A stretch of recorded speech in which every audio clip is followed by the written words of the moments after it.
The right versus the left, the bombings, what a joke, of the Clintons and Soros and CNN and stuff.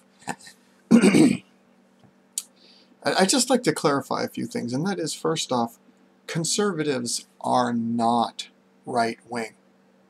Okay, it's very easy to say, to set up a right versus left dynamic.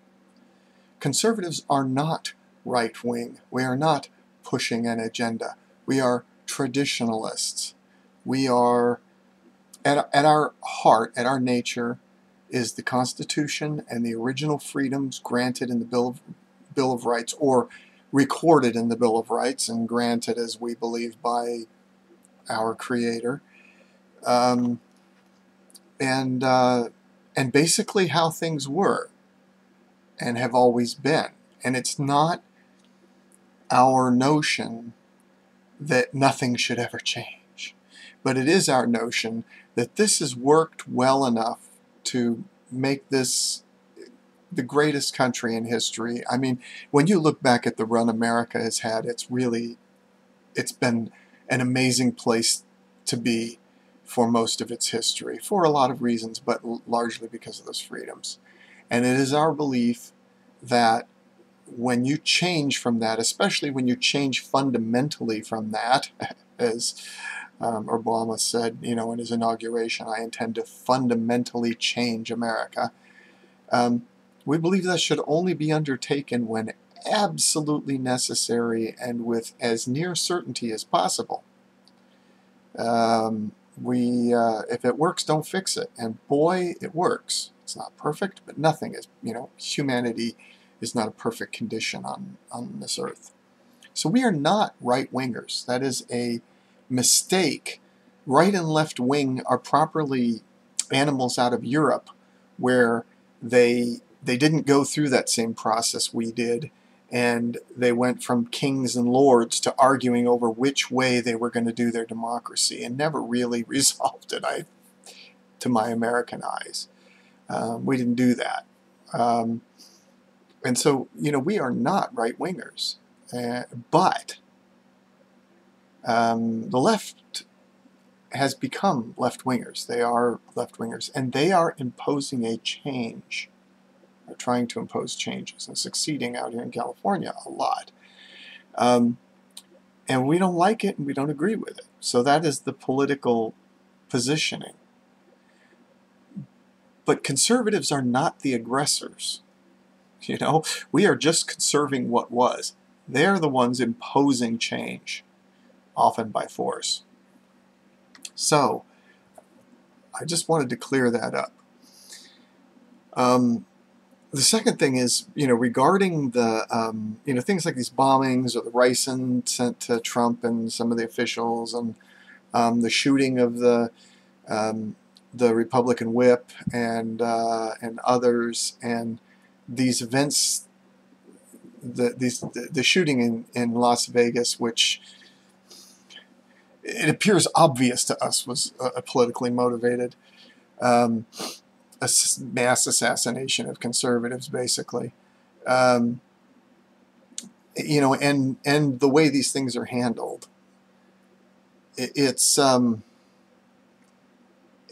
steps as the left pushes harder and harder and harder, and basically refuses to acknowledge the will of the people in electing Donald Trump and electing a majority of Republicans to the House and the Senate, and I believe the governorships, and so on and so forth.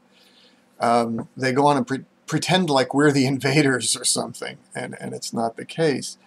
And I'm speaking as a conservative, of course, a traditionalist. But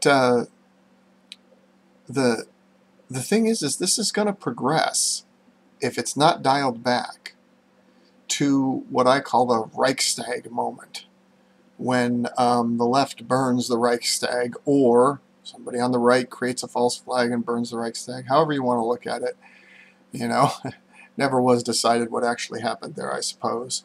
But in any case, a galvanizing moment that will turn conservatives into actual right-wingers. And then God help us, you know, and it may be the assassination of Donald Trump, it may be, who knows, a lot of things. But when conservatives actually turn into real right-wingers like the left claims they are, and there are a few conservative right-wing nuts, but mostly, you know, it's not that case, then, you know, we, like any human beings in history, are capable of terrible things when we feel threatened and we feel that you get to the point where violence is justified.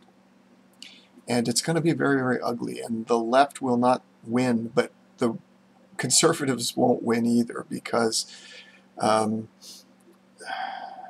you know, the right wing is not American. It is not traditional. It is not conservative to have this authoritative power that will be mustered and utilized to crush, you know, leftist stuff when that happens, when that line is crossed. So it's not, that is not traditional American, but it is where conservatives will feel they are forced to.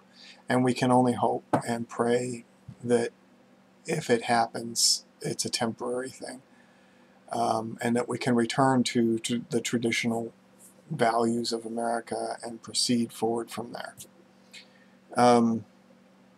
But it's just, it's not looking promising. It's not looking good. So pray for peace, hope that this gets dialed back, but I am seeing no sign on the left of it getting dialed back. I mean, Hillary Clinton the other day basically declared war, you know, basically called for violence and hostility by when she said that they won't return to civility until after they are back in power, and that Republicans only understand force and stuff. You know, can they not see that they are the ones forcing the change on the other people?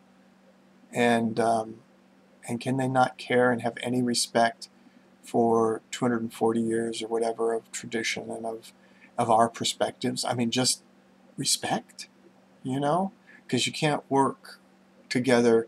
You know, they say these things are necessary for the future. Well, you can't work together for the future if you basically just say, oh, old white men, you know, ignore them, kill them, get rid of them, and no civility if they want to claim that, you know, anything of theirs is good, you know. So basically the left is continually declaring war, and the only reason they haven't gotten their war is because A, they're incompetent at it, and B,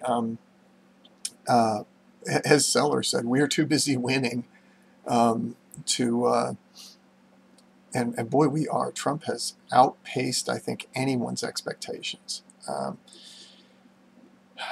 And not that the press is carrying it, but it's happened.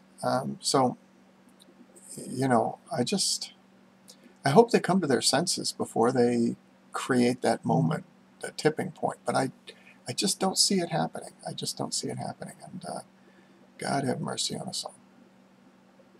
Because this is a powerful nation, and when that power is turned on itself, God have mercy on us all.